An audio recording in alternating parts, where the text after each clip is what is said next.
ensemble avec les experts hypothécaires de la Banque du Léman pour financer votre bien au meilleur taux.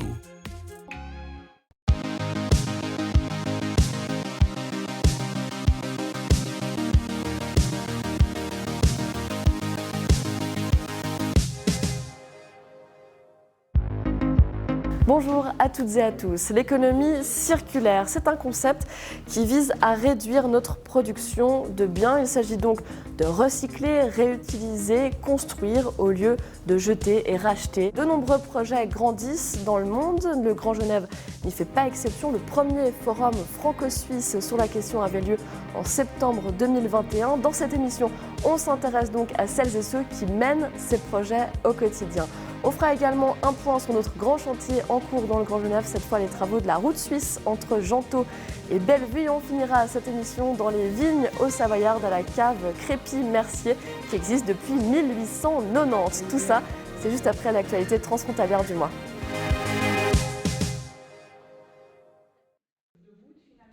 Les autorités politiques de Genève et de la France voisine unies pour demander un accord sur le télétravail des frontaliers. Depuis la crise Covid, une solution temporaire avait été mise en place car le télétravail est normalement interdit au-delà de la frontière suisse pour des raisons fiscales. Mais l'accord de crise arrive à échéance. Genève et la France veulent un accord pérenne pour poursuivre le télétravail. Ils ont donc plaidé ensemble pour cette cause. Berne et Paris auront le dernier mot. Il y aura plus de trains entre la Suisse et la France. L'offre augmentera d'un tiers par rapport à l'avant-crise. Sur la ligne Genève-Paris, la fréquence passe de 7 à 8 trains par jour. Les prix vont donc baisser en moyenne. A noter que le trajet Genève-Paris est rallongé de 20 minutes jusqu'en juin du fait d'un éboulement près de Nantua. France et Suisse se sont engagés pour une meilleure coopération sur la santé. La ministre française était présente en mars à Genève pour en parler. Coopération pour les services d'urgence, simplification des procédures, notamment en matière d'assurance maladie, formation des personnels de santé. Voilà les sujets sur lesquels le groupement de travail franco-suisse va travailler. La mise en place de l'accord cadre de 2019 a été retardée par la crise. Les assises européennes de la transition énergétique auront lieu du 31 mai au 2 juin à Palexpo. Le programme complet a été exposé fin mars par les autorités suisses et françaises.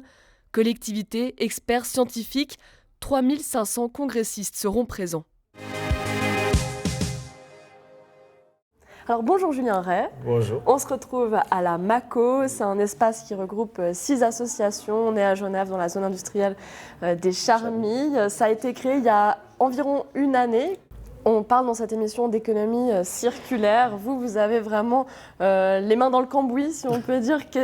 Quelle est votre définition de cette économie circulaire au vu de ce que vous avez ici à la MACO ? Alors la MACO, de nouveau, on parle d'économie circulaire, mais dans une thématique assez particulière qui est plutôt on parle du bricolage beaucoup, mais aussi des loisirs et de tout ce qui est textile, vêtements.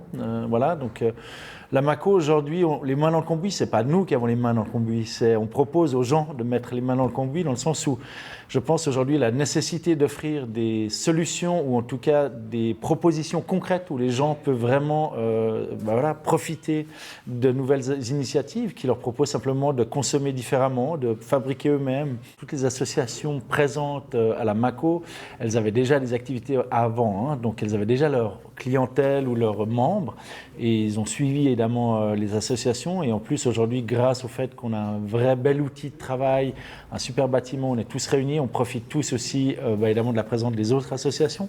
Alors on fait le tour, on découvre ces associations. Oui.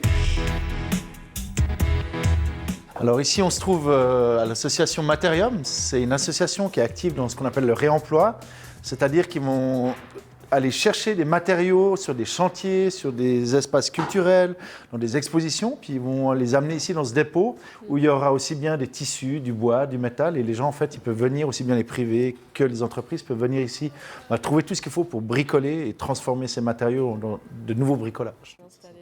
Je suis un très bon client de Materium parce que je fais du bricolage dans mon jardin. Appliquer à soi-même ce qu'on demande aux autres, c'est la base de mon engagement politique.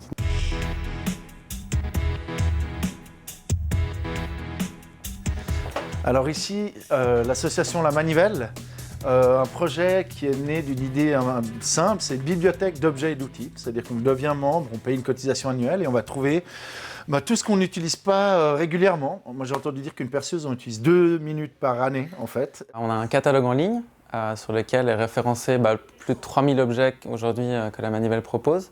Et puis, comme dans une bibliothèque, on vient, on choisit ce qu'on veut, on repart avec, on l'utilise avec soin et puis on le ramène. Vous avez ouvert il y a quelques années, c'était à l'espace Vélodrome. Là, le fait d'être dans la Mako, qu'est-ce que ça vous apporte ? Ça nous apporte énormément.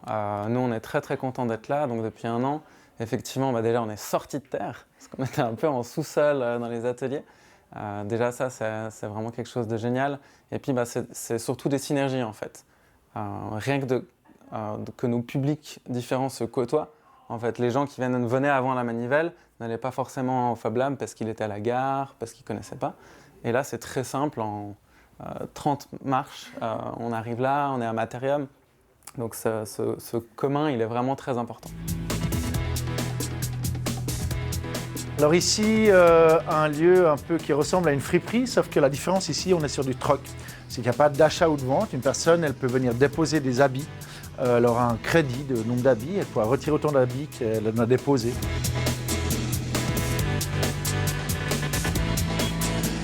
Ah, là, on arrive dans les grands travaux. Ouais, là, c'est les grands espaces.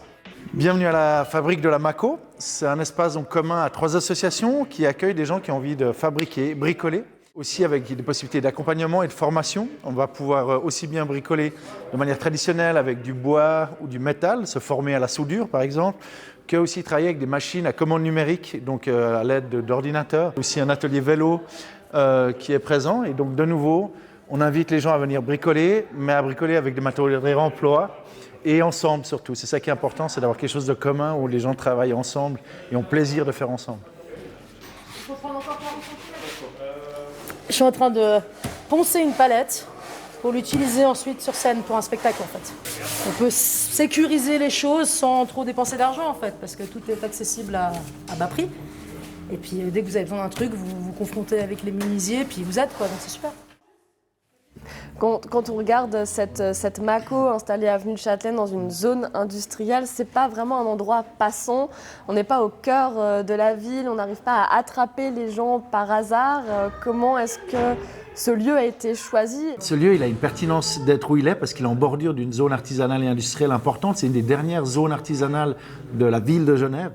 On n'est pas dans l'hypercentre, mais on reste Genève à 10 minutes du centre ou même pas. C'est un quartier en même temps qui se développe énormément. Donc je pense que la Mako elle a tout à fait son sens et c'est pas pour rien que la ville de Genève, propriétaire du bâtiment et de la zone artisanale et industrielle, elle invite en fait les associations à s'installer dans ce lieu qui a pour aussi objectif de justement convaincre de plus en plus de gens, et ça va être le travail ces prochains temps, et déjà qu'on a initié depuis une année. Ouais, parce que quand on reprend les chiffres, la consommation des ménages, ça représente 40% des émissions de gaz à effet de serre et c'est 10% pour la production de biens. Donc on ne se rend pas compte, nous on a l'impression que quand on émet du CO2, c'est l'avion, c'est la voiture, mais en fait il y a aussi tous ces biens-là. Est-ce que vous faites une sensibilisation auprès de ceux qui ne sont pas convaincus, comme vous le disiez ? Bon, je pense qu'aujourd'hui, les gens ils ont quand même conscience du problème. La question, elle est plutôt de dire, nous on offre une solution concrète, c'est-à-dire qu'elle est là, elle est facile d'accès, on peut y venir facilement, c'est ouvert à tout le monde. Aujourd'hui, il est clair que les politiques, ils connaissent les chiffres, on les connaît, on prend des mesures. Il faut savoir que ce n'est pas pour rien qu'on est partenaire avec la ville de Genève, mais aussi avec, par exemple, une entreprise bien connue de Genève qui sont les SIG, qui ont plein de programmes de réduction, justement, des déchets, mais aussi, évidemment, de la consommation. Et grâce à ce partenariat qu'on a avec les SIG, on va pouvoir quantifier exactement le nombre de CO2 et l'impact concret qu'on a sur la réduction en fait, de CO2. Quand on regarde aussi, c'est plus compliqué de venir fabriquer sa cabane de jardin. Voilà, il faut venir chercher les matériaux, il faut réfléchir. Il y a une grande implication, c'est parfois aussi, c'est pas forcément moins cher aussi de fabriquer soi-même. Est-ce que vous avez des arguments pour convaincre les personnes qui nous regardent ? Bien sûr. Non, moi je suis convaincu que quand on fait soi-même, il y a une satisfaction, il y a un plaisir à faire soi-même déjà. C'est pas du tout la même chose et je pense que quelque chose qu'on fabrique soi-même, on l'entretient beaucoup mieux.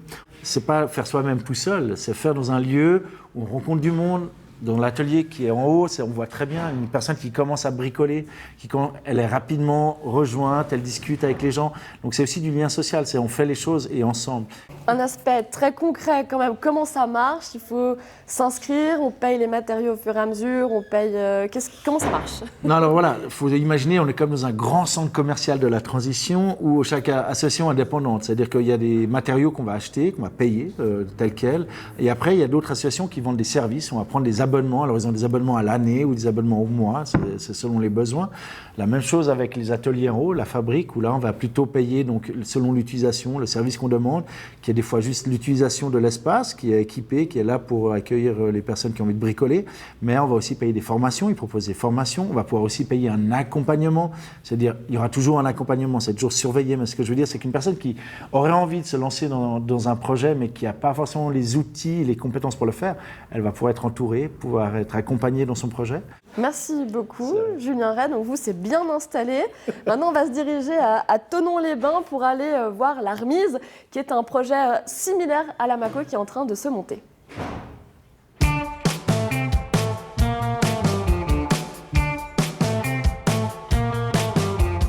Bonjour Claire Vos, vous êtes présidente de l'association L'Atelier René. Qu'est-ce qui se passe exactement ici? On voit des vêtements partout autour de nous. Quelle est votre vocation? Nous, on est un atelier d'insertion et on est en premier lieu récupérateur de textiles et puis aussi un lieu de passage pour des gens en problème de travail et puis qui passent en moyenne 2 ans chez nous pour trouver de nouveau une voie vers le monde du travail. Alors on récolte 2 tonnes de vêtements par jour sur le Chablais. Et puis après, c'est trié chez nous, vendu en magasin et puis ou sinon transformé dans notre atelier de couture. Donc il y a une vraie vocation de réutilisation, seconde main. Et puis on voit derrière nous les petites mains aussi qui fabriquent. Donc il y a un atelier de couture qui vient compléter les choses. Oui, tout à fait. Donc on utilise les tissus qu'on récolte pour fabriquer des cabas, des pochettes, des coussins. Et après, on fait aussi un travail à façon, des commandes. On adhère au projet Résilience et on fabrique des masques et des bavoirs en ce moment. Bonjour Astrid Boroche. Bonjour. Vous êtes coprésidente de la ressourcerie, bientôt la remise. On est là dans l'atelier René qui fera partie de cette ressourcerie. Ça ouvrira ce lieu d'ici quelques mois, en octobre. Qu'est-ce qu'on pourra y trouver très concrètement?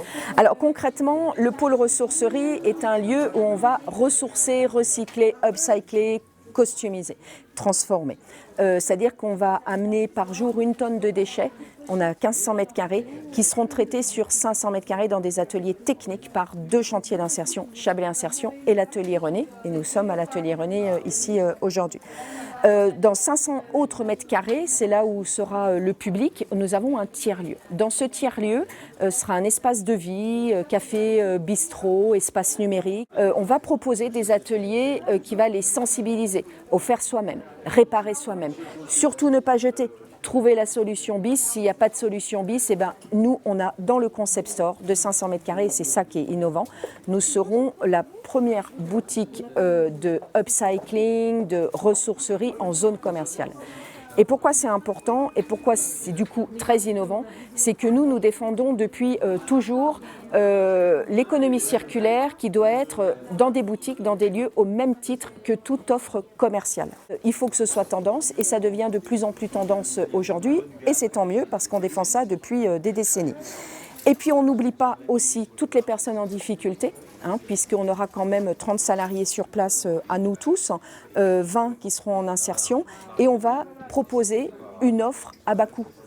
La chemise à 2 €, la chaise à 5 €, la cafetière réparée à 5 €. Voilà, donc ce sont des prix qui vont permettre à ces gens de s'équiper comme tout à chacun. Bonjour Yannick Lucot, vous êtes conseiller régional de la région Auvergne-Rhône-Alpes en charge de l'économie circulaire, donc on est en plein dans le mille. On est tout au bout de la région, là dans un petit coin à Thonon-les-Bains. Comment est-ce que vous voyez cette structure qui se met en place? Est-ce qu'on est sur les prémices de quelque chose qui va se diffuser ou est-ce que c'est déjà un mouvement qui est bien enclenché? Les deux. Oui, l'économie circulaire, ce n'est pas une option, c'est une nécessité. Et donc on est vraiment aux prémices. La loi AGEC en France a encadré cette transition. On a, nous, en Auvergne-Rhône-Alpes, voté une feuille de route économie circulaire en l'été 2020 et aujourd'hui nous la déployons. Et donc effectivement, ici, c'est un exemple de ce que les territoires sont capables de faire. Et quelque part, peut-être que ces crises nous ont servi à prendre conscience qu'il fallait qu'on se préoccupe encore davantage de nos déchets, de notre conception, la conception de nos produits. Là, on a un exemple qui est très beau, qui est très concret, mais quand même sur du matériel, du petit matériel. Quand on pense économie circulaire, on pense aussi au BTP, par exemple, hein, donc tous les travaux.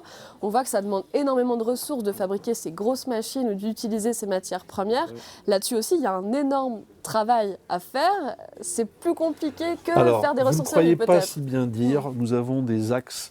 Donc nous accompagnons les acteurs et les opérateurs de ce type de structure, mais nous avons aussi des accords de filière. Nous avons par exemple, le mandat précédent, signé un accord de filière avec la plasturgie, question du plastique, la présence du plastique dans nos consommations et du plastique recyclé. Aujourd'hui, on ne doit avoir que du plastique recyclé. Un autre accord de filière, et puis dans la conception aussi de ces plastiques, un autre accord de filière qui a été signé avec, vous en parliez, les travaux publics, donc que ce qui est déconstruit en termes de travaux publics soit réutilisé, c'est en cours. La filière travaux publics, c'est 6 millions d'euros pour accompagner notamment les projets qui vont permettre de faire leur transition.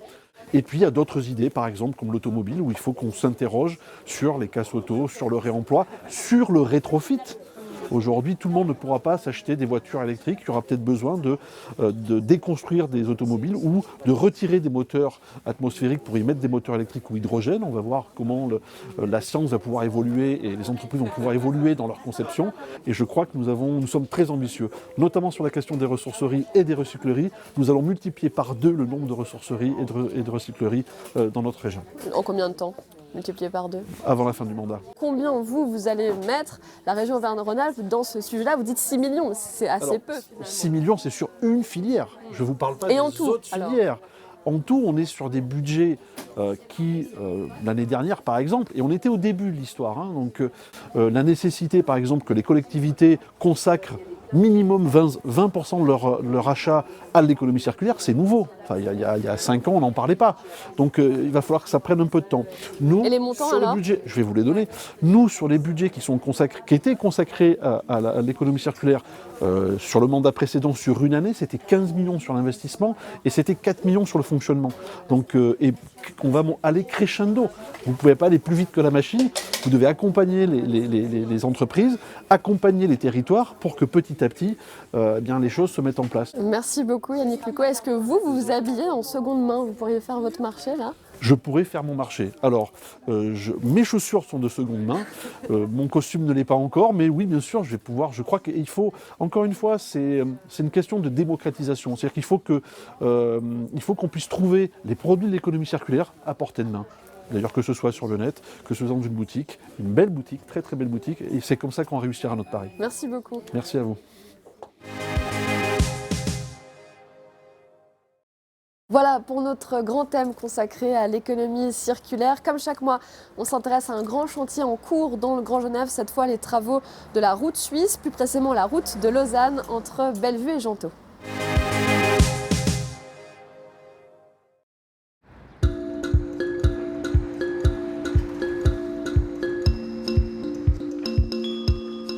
On se trouve dans le village de Bellevue, au bord de la route de Lausanne. Alors il se passe actuellement un chantier de requalification de la traversée de Bellevue qui s'inscrit dans les mesures du projet d'agglomération qui ont commencé avec la requalification de la traversée de la ville de Versoix, dont les travaux s'étaient achevés en mai 2021. Et puis les travaux à Bellevue viennent de commencer, les travaux préparatoires en janvier 2022.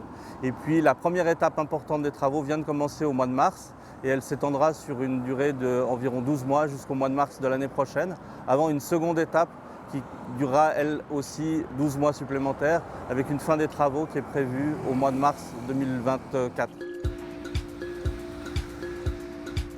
Les aménagements qui sont prévus, c'est une requalification, comme je l'ai dit, de la route de Suisse, route de Lausanne ici à Bellevue, avec la réalisation d'amélioration de la mobilité douce, une amélioration aussi des fonctionnalités de perméabilité entre le village de Bellevue, la partie de Bellevue et le lac. Également une amélioration de la qualité sonore puisqu'on va poser un revêtement phono-absorbant pour lutter contre le bruit. Une amélioration de la sécurité pour l'ensemble des usagers. Pour les travaux qui sont en cours, il n'y a pas d'énormes difficultés, c'est un chantier de génie civil classique.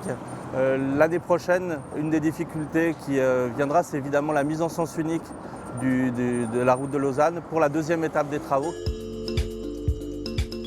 Le coût des travaux est estimé à 9,1 millions de francs, dont une subvention de 1,8 million de la Confédération dans le cadre des mesures du projet d'agglomération. Et on part maintenant à quelques kilomètres de la direction d'Ouvennes pour y découvrir une cave historique de Haute-Savoie, la cave Crépy.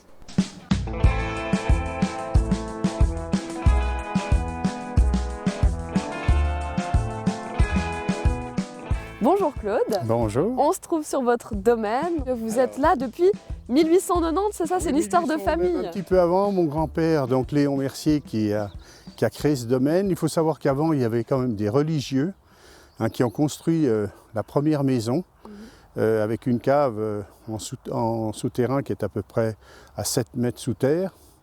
Et mon grand-père donc a racheté et a constitué tout doucement le domaine avec mon père. Je pense que mon grand-père à l'époque, il avait beaucoup de relations avec nos collègues suisses. Ils ont dû importer le chasselas. Et alors on utilise une variété qui est le chasselas roux.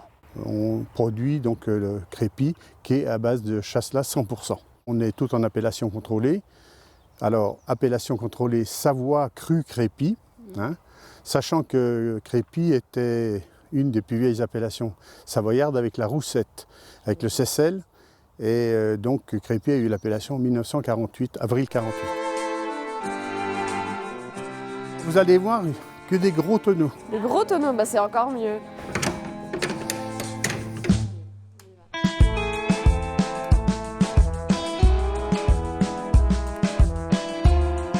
Voilà, donc vous êtes dans la cave, cette cave qui date du 17e. Les cuves qu'on a autour de nous, les tonneaux, ils font combien de litres? On appelle ça des foudres. Et donc leur capacité, elle va de 12 000 litres jusqu'à 30 000 litres. C'est tout en chaîne. Il y en a certains qui ont été montés dans les années 40. Et le dernier, qui est tout au fond, qui était avant une salle à manger. C'est-à-dire qu'il y a Fernandel qui est venu ici, qui a mangé dans ce tonneau. Ils ont servi également à cacher pendant la guerre tous les papiers de la résistance que les Allemands donc ont essayé de trouver. Ils ont cherché pas mal de temps. Aujourd'hui, je n'utilise plus cette cave parce que les foudres sont trop anciens, mais on les garde pour faire de la visite.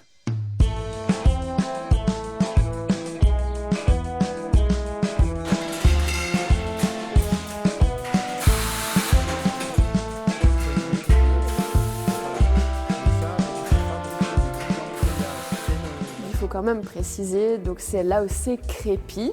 Oui. Qu'est-ce que c'est ce fameux Crépy qu'on trouve que dans une toute petite partie de la Haute-Savoie? C'est vrai. Donc le Crépy, c'est donc il est à base de chasselas, 100%. Et Crépy parce que une parcelle du domaine s'appelait le Mont Crépy. Et alors au-delà du Crépy, vous faites aussi d'autres vins sur le domaine? On fait d'autres cépages, l'Altesse, on fait de la Roussanne, la Mondeuse, qui est le cépage local, et j'ai planté de la petite Arville depuis maintenant 6 ans, le même cépage que le Valais également, et c'est la première production cette année. Donc ça veut dire que finalement, sur ce bassin lémanique, on peut avoir des cépages communs. Vous savez qu'aujourd'hui, depuis qu'on est dans l'Europe, même si la Suisse n'en fait pas partie, on a le droit d'acheter des plants sur la Suisse, à l'étranger, du moment qui font partie de ce qu'on a droit. Dans le passé, quand on parlait des vins de Haute-Savoie, ça n'avait pas forcément une excellente réputation. Est-ce que ça a changé? Alors oui, c'est la fameuse année 82 qui a été une catastrophe. Moi je pense pour nous, parce que c'est la fameuse année où chez vous, il y a eu énormément de vin. Les gens avaient mis du vin dans les piscines. Donc cette année-là, c'est vrai qu'on n'avait pas fait des choses extraordinaires. Et puis on n'était pas modernisé comme aujourd'hui. Et on était plus sur la production plutôt que sur la qualité. Alors c'est pour ça que en créant cette nouvelle cuverie, c'était mon idée, c'était d'avoir tous les éléments pour pouvoir arriver à faire de la qualité.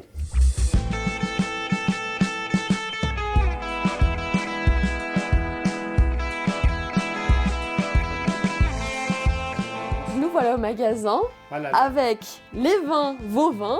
Une partie de mes vins. Une partie des vins, pas tous. Et cette particularité chez vous, c'est la forme de ces bouteilles quand même. Pourquoi cette forme de bouteille? Pourquoi cette forme? Parce que la marque de la maison, c'est Goutte d'Or.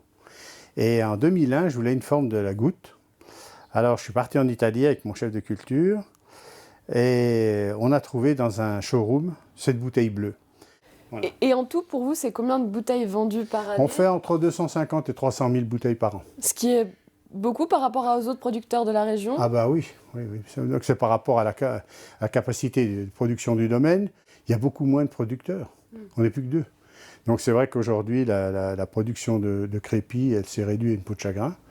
Et heureusement que la famille continue, parce qu'autrement, le domaine, l'appellation disparaîtrait.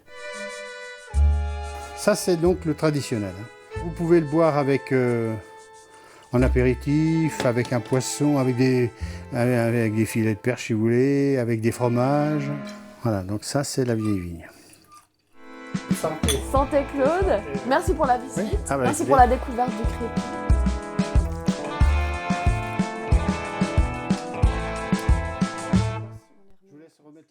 C'est la fin de cette émission. Merci de nous avoir suivis. On se donne rendez-vous le mois prochain pour un nouveau thème consacré à l'agriculture dans le Grand Genève. Très belle soirée sur les Monts Bleus. Au revoir.